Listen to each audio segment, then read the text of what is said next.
तो इस वक्त उत्तर प्रदेश में एक बहुत बड़े तबके में जश्न मन रहा है क्योंकि गैंगस्टर विकास दुबे को मौत के घाट उतार दिया गया है।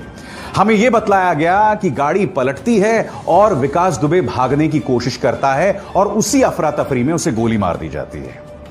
आज मैं आपके सामने कुछ तथ्य रखना चाहूंगा और मैं चाहूंगा कि उत्तर प्रदेश पुलिस, योगी प्रशासन इन सवालों का जवाब दे। मगर कुछ लोग जो इसे इंसाफ बता रहे हैं ना, मैं उनका जवाब देना चाहूंगा। यह इंसाफ नहीं है, यह उत्तर प्रदेश पुलिस का प्रतिशोध भी नहीं है जो उन्होंने अपने उन 8 पुलिस कर्मियों की मौत के बदले में लिया। नहीं, यह सिर्फ मुद्दे को भटकाना है, यह सिर्फ एक कवर अप है, यानी कि पर्दादारी। और क्यों मैं आपको बता रहा हूं पर्दादारी? इसलिए है क्योंकि विकास दुबे क्यों बना? विकास दुबे इतना ताकतवर क्यों बना कि उसने हमारे 8 पुलिस कर्मियों को मौत के घाट उतार दिया? वो इसलिए हुआ क्योंकि उसे संरक्षण मिल रहा था नौकरशाहों का, उसे संरक्षण मिल रहा था पुलिस वालों का, क्योंकि उनके खजांची अनंत देव तिवारी जैसे इन्फ्लुएंशियल पुलिस ऑफिसर्स के साथ आसानी से फोटो खिंचवाते थे, क्योंकि उनके खजांची जय वाजपेयी इन्फ्लुएंशियल नौकरशाहों के साथ सेल्फी खिंचवाते थे। और यह विकास दुबे, जो कि यह दावा करता था कि उसके भारतीय जनता पार्टी के 2 विधायकों के साथ रिश्ते हैं, उनके लिए वोट हासिल करने का यह काम करता है। आज विकास दुबे को जो एनकाउंटर में मार दिया गया है, उस बहुत बड़े राज पर पर्दादारी हो गई है। अब वो राज सामने नहीं उभर कर आ पाएगा कि दरअसल विकास दुबे के लिंक्स किन पॉलिटिशियंस के साथ थे। और मैं एक और सवाल करता हूं, कल भारतीय जनता पार्टी नेता तमाम न्यूज चैनल्स पर चीख चीख कर कह रहे थे कि विकास दुबे के समाजवादी पार्टी के साथ लिंक्स हैं, विकास दुबे के बहुजन समाज पार्टी के साथ लिंक्स हैं।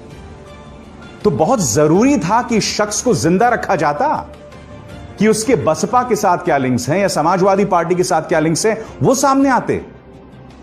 तो फिर इस कदर वो क्यों मारा गया? किस बात का डर है भारतीय जनता पार्टी सरकार को? किस बात की पर्दादारी है? क्या छुपाया जा रहा है? मगर सबसे पहले मैं आपके सामने कुछ तथ्य पेश करना चाहूंगा और इनका जवाब नहीं दिया जा सकता। सबसे पहले दोस्तों ये वीडियो देखिए। ये वीडियो आप देख सकते हैं, चेकपोस्ट से गुजरती एक गाड़ी है और इसके अंदर विकास दुबे बैठा हुआ है। अब मैं चाहूंगा कि आप फ्रीज करें और इस गाड़ी का नंबर देखें जो आपके स्क्रीन पर है।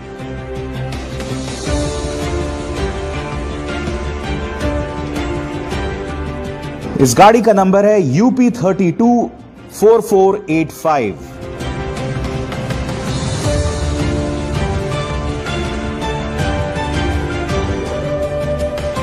अब मैं चाहता हूं कि आप उस गाड़ी के नंबर पर गौर करें जो पलट गई, जो बताया जा रहा था कि इसमें विकास दुबे था। गाड़ी पलट गई और उसके बाद जो है वो भागने में कामयाब रहा और उस पर गोली चलाई गई। इस पर गौर कीजिए, UP 70 AG 3497। अब क्या इस सवाल का जवाब नहीं देना चाहिए कि जिस गाड़ी में विकास दुबे जा रहा था वो गाड़ी और जो गाड़ी पलटी हुई दिखाई दे रही है, उन दोनों में कितना फर्क है? तो ऐसे में जब किसी तरह की कोई स्क्रिप्ट रची जा रही थी तो क्या आपने इस पे गौर नहीं किया? अब एक और वीडियो मैं आपको दिखाता हूं। यहां पर सुबह 6:30 बजे पत्रकारों को रोक दिया जाता है। न सिर्फ रोक दिया जाता है बल्कि उन्हें आगे नहीं बढ़ने दिया जाता। आप देख सकते हैं यहां बैरिकेड्स लगा दी गए हैं, पत्रकारों को आगे नहीं दिया जा रहा है। क्या जानते हैं? इस वक्त समय है 6:30 बजे, 6:30 पर, और 7 बजे एनकाउंटर कर दिया जाता है विकास दुबे का।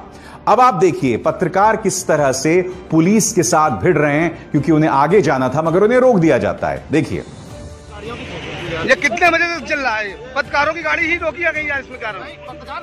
पत्रकारों को रोका क्यों नहीं गया? नहीं, आप लोगों ने रोका इसलिए है, कहीं ना कहीं तो आप जानबूझ कर क्यों रोका गया है? क्यों प्राइवेट, अभी तक प्राइवेट गाड़ियां नहीं चेक हो रही थी? पहले से यहाँ बैरियर लगा हुआ है, यहाँ पे परमानेंट रायपुर बैरियर परमानेंट चल रहा है। इसके पहले नहीं था, हम लोग कई चक्कर अभी आज यहाँ निकल चुके हैं। चेकिंग यहाँ पे प्रॉपर, इसमें रायपुर बैरियर हमेशा चेकिंग होती है। स्पेशली तौर पे मीडिया को क्यों रोका गया है? नहीं, रोका नहीं गया, मीडिया को रोका गया है। तो सवाल ये कि पत्रकारों को क्यों रोका गया? ऐसे में आपके सामने अब 2 तथ्य सामने उभर कर आ गए हैं। पहली बात जिस गाड़ी में विकास दुबे जा रहा था वो अलग है और जो गाड़ी पलटी हुई दिखाई दे रही है वो अलग है। इसके अलावा देखा आपने पत्रकारों को भी रोका गया। अब तीसरी बात मैं आपको बताता हूं, इस पर गौर कीजिएगा। आप देख सकते हैं कि जब यह शख्स पकड़ा गया था, यहां पर कितनी आसानी से फोटो खिंचवा रहा है। फिर मुझे याद है उज्जैन के कलेक्टर से एक चैनल ने इंटरव्यू किया था और उज्जैन के कलेक्टर का यह कहना था कि विकास दुबे ने पुलिस को कॉल किया कि मैं यहां महाकाल में मौजूद हूं और हमने ट्रू कॉलर से पता लगाया कि वो विकास दुबे है। और अब देखिए ये वीडियो, कितनी आसानी से ये गार्ड के साथ बाहर चलते हुए आ रहा है। यानी कि यहां पर साफ तौर पर दिखाई दे रहा है कि विकास दुबे ने आत्मसमर्पण किया था। कलेक्टर खुद बता रहा है, नंबर 1। नंबर 2, जिस हाव भाव के साथ ये बाहर चलते हुए आ रहा है, इससे भी स्पष्ट हो जाता है कि पुलिस ने से गिरफ्तार इस वक्त नहीं किया था, आसानी से बाहर आ रहा है। आज मैं आपसे प्रश्न पूछना चाहता हूं, जिस सहजता से शख्स दिखाई दे रहा है, तो इसने तो सरेंडर किया था, तो ये भागने का प्रयास क्यों करेगा? अब एक और प्रमाण मैं आपके सामने पेश करना चाहता हूं। ये तस्वीरें हैं उन पुलिस वालों के साथ जो उस गाड़ी के अंदर सवार थे, जो गाड़ी पलट गई है। अब यहां देखिए ये चोटिल बताए जा रहे हैं, यानी कि गाड़ी के अंदर हर कोई चोटिल था, सिर्फ विकास दुबे को छोड़ के। और मैं ये भी जानना चाहता हूं, अगर ये चोटिल हैं तो ये बेहोश क्यों दिखाई दे रहे हैं? भाई आपको चोट लगी है ना, आप बेहोश क्यों हो गए हैं, और वो भी इतनी देर बाद तक? तो कितने सवाल यहां पर बने हुए हैं। और मैं फिर दोहरा दूं, मैं जानता हूं कि भारतीय जनता पार्टी का प्रचार तंत्र इसे यह ट्विस्ट देगा कि जो लोग इस एनकाउंटर पर सवाल कर रहे हैं उनकी सहानुभूति है गैंगस्टर विकास दुबे के साथ। नहीं साहब, मुझे इस बात पर आपत्ति है कि जिस सिस्टम ने विकास दुबे को इतना ताकतवर बनाया, अब उस सिस्टम पर पर्दादारी हो गई है। मुझे दिक्कत यह है, मार दिया तुमने विकास दुबे को, मगर कम से कम उससे राज तो निकलवा लेते, उसे आप ग्रिल तो करते।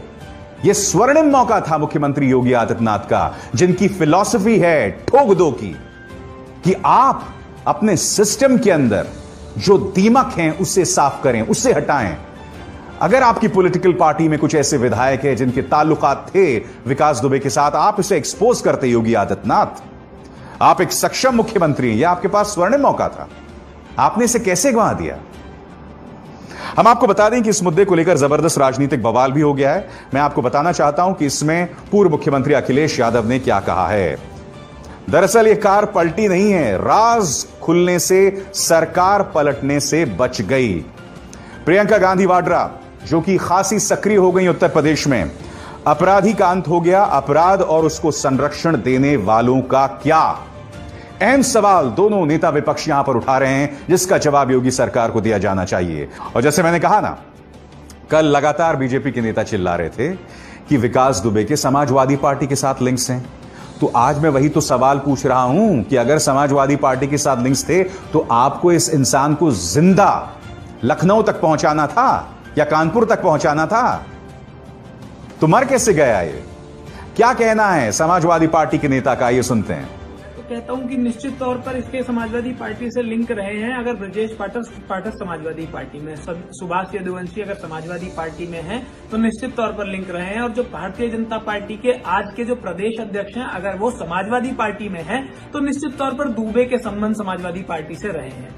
आज जनता ये सवाल पूछ रही है कि क्या आखिर कैसे जो अपराधी कल तक खुद को अपने आप उसने सरेंडर किया, वो कैसे अचानक से भागने की कोशिश करने लगा? कैसे वो पुलिस जो उसको वहां उज्जैन से यहां तक लाई और कानपुर से सिर्फ कोर्ट नहीं पहुंचा पाई? आखिर वो कौन लोग हैं जिनको बचाने की कोशिश उत्तर प्रदेश की पुलिस कर रही है? क्या वो सरकार के लोग हैं, क्या वो पुलिस के लोग हैं, या वो कौन बड़े लोग हैं जो इस मामले के पीछे हैं? निश्चित तौर पर जवाब तो देना ही होगा। यह तस्वीर भी वायरल हो रही है जहां पर विकास दुबे के बेटे को इस तरह से उत्तर प्रदेश पुलिस बेइज्जत कर रही है। आज मैं एक सवाल पूछना चाहता हूं, क्या कानून में इस तरह का कोई प्रावधान है कि बाप के अपराधों की सजा बच्चे को दी जाए? कानून के अंदर मैं जानता हूं कि हमारे बड़े बुजुर्ग ये बात कह गए हैं कि मां बाप के अपराधों की सजा, उनकी गलतियों की सजा बच्चे भुगतते हैं, मगर यह हमारे संस्कार की एक सोच है। मगर कानून क्या इस तरह से काम करता है जिसमें आप विकास दुबे के बेटे को इस तरह से बेइज्जत करें? बताइए। और बहुत ही सुविधावादी तरीके से जितने भी लोग इस शख्स के करीब थे सबको मौत के घाट उतार दिया गया है। बउआ इटावा में से मौत के घाट उतार दिया। प्रभात मिश्रा इस शख्स को फरीदाबाद में गिरफ्तार किया गया और बाद में इसे मौत के घाट उतार दिया गया और दोनों ही मौतें बहुत दिलचस्प थी। बउआ पांडे के बारे में यह कहा गया कि स्कॉर्पियो में सवार था और उसने एक दूसरी गाड़ी की चोरी की और जब वो भाग रहा था गाड़ी पेड़ से टकरा गई और उसकी मौत हो गई। और इस तरह से प्रभात मिश्रा के बारे में कहा कि जो कार है वो पंक्चर हो गई थी और बाद में वो पिस्तौल लेके भागने लगा। आज मैं दो सवाल पूछना चाहता हूं, चाहे प्रभात मिश्रा की मौत हो या विकास दुबे की मौत। मैं जानता हूं कि एक अदालती फैसला था जिसने कहा था कि भाई अपराधियों को हमेशा आप हथकड़ियां ना लगाएं, मगर यह खूंखार अपराधी था। जब गाड़ी पलट गई थी, अगर मैं मान लूं उत्तर प्रदेश के पुलिस के इस थ्योरी को, अगर गाड़ी पलट गई थी तो क्या आपने इसे हथकड़ियां नहीं लगाई थी? नंबर एक। नंबर दो, जो आपका रिवॉल्वर है या आपकी जो राइफल है, क्या वो बंधी नहीं हुई थी गाड़ी के साथ? लिहाजा मैं आपके सामने कुछ सवाल रखना चाहूंगा जिसके जवाब मैं उम्मीद करता हूं योगी प्रशासन देगा। सवाल नंबर एक, क्या विकास दुबे के फोन में छिपे राज सामने आएंगे? सवाल नंबर दो, क्या उत्तर प्रदेश पुलिस उसके फोन की सीडीआर सार्वजनिक करेगी, यानी कि उसके फोन में उसके किससे बातचीत हुई और इंटेलिजेंस के जरिए आप यह भी पता लगा सकते हैं कि अगर यह घूम रहा था तो उस वक्त उसके आसपास कौन कौन से फोन्स एक्टिव थे। हो सकता है जिस फोन के जरिए उसने फोन किया होगा उज्जैन प्रशासन को, उसके साथ एक और फोन रहा होगा और इंटेलिजेंस के जरिए हम पता लगा सकते हैं, बेशक उस फोन को उसने कहीं फेंक दिया हो, मगर यह पता लगाया जा सकता है कि फोन क्या था। सवाल नंबर तीन, जिस गाड़ी में विकास दुबे को ले जाया जा रहा था और जिस गाड़ी को पलटा हुआ दिखाया गया, उसमें फर्क आखिर क्यों है, जो मैं इस कार्यक्रम में उठा चुका हूं। मीडिया को पहले क्यों रोक दिया गया था? क्या पर्दादारी थी? क्या विकास दुबे के राजनेताओं, नौकरशाहों, पुलिस वालों के साथ लिंक्स कभी सामने आ पाएंगे? यह है लाख रुपए का सवाल, यही कहा जाए करोड़ रुपए का सवाल। लाख तो आजकल कुछ नहीं है। जी हां, इन्हीं लाखों, इन्हीं करोड़ों के चलते विकास दुबे बचता आया था। उसकी जो सांठगांठ थी राजनेताओं के साथ, चाहे जिस भी पॉलिटिकल पार्टी के साथ रही हो, यह बचता आया था। और आज विकास दुबे को तो तुमने मार दिया, मगर उस सिस्टम को बचा लिया जिसकी वजह से विकास दुबे या श्री प्रकाश शुक्ला जैसे अपराधियों का जन्म होता है और उन्हें सरपरस्ती मिलती है, आशीर्वाद मिलता है राजनेताओं का। तो जवाब मांगा जाएगा कि इस अंश में बस इतना ही, मगर एक दूसरे मुद्दे की मैं आपसे बात करना चाहता हूं। क्या आप जानते हैं कि नेपाल सरकार ने भारतीय न्यूज चैनल्स पर पाबंदी लगा दी है? नेपाल सरकार का कहना है कि भारतीय न्यूज चैनल्स में नेपाल के खिलाफ बहुत ही गंदा और घटिया प्रोपेगेंडा चलाया जाता है और उसी के चलते हमने यह फैसला किया है। मगर यह फैसला भारत सरकार के खिलाफ नहीं है, क्योंकि अगर ऐसा होता तो वो दूरदर्शन पर भी पाबंदी लगा देते। इस फैसले के अंतर्गत दूरदर्शन पर पाबंदी नहीं लगाई गई है, मगर बाकी तमाम न्यूज चैनल्स पर पाबंदी लगा दी गई है। अब आपके स्क्रीन पर मैं इस पत्रकार के इस बयान को दिखाना चाहता हूं।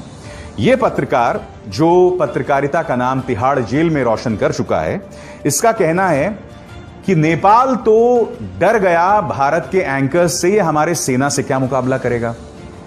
यानी कि नेपाल, जो कि एक हिंदू बाहुल देश है, अब इस सरकार के अंतर्गत गोदी मीडिया ने उसे भी अपना दुश्मन बना दिया।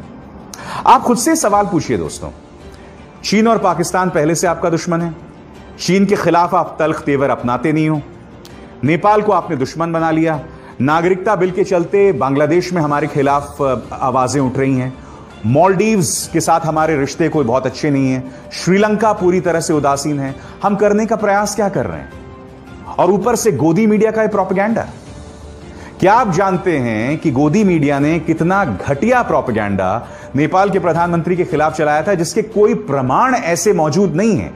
आप सुनिए यह चैनल क्या कह रहा है, आप सिर्फ इसकी आवाज सुनिए। इस तरह का प्रोपेगेंडा चलाया गया था प्रधानमंत्री नेपाल के खिलाफ। नेपाल के बुजुर्ग पीएम खड़ग प्रसाद ओली इस उम्र में दिल दे बैठे। दिल की सौदेबाजी में वो एक हनी ट्रैप में जा फंसे और भारत नेपाल के संबंधों का सौदा कर लिया। नेपाल ने अपनी संसद में एक ऐसे मानचित्र को स्वीकृति दे दी है जिसके अंतर्गत भारतीय हिस्से को उसने अपना हिस्सा बता दिया है। आज मैं सवाल पूछना चाहता हूं, क्या भारत सरकार ने इसके खिलाफ कोई कार्रवाई की? क्या आपने सवाल किया कि 70 सालों से जिस देश के साथ हमारे इतने स्वर्णिम और अच्छे रिश्ते थे, और यह ना भूलें यह एक हिंदू बाहुल देश है, पशुपतिनाथ मंदिर वहां पर है, और गोदी मीडिया के पत्रकार हमारी दुश्मनी करवाना चाहते हैं उनसे, क्या कभी आपने सवाल किया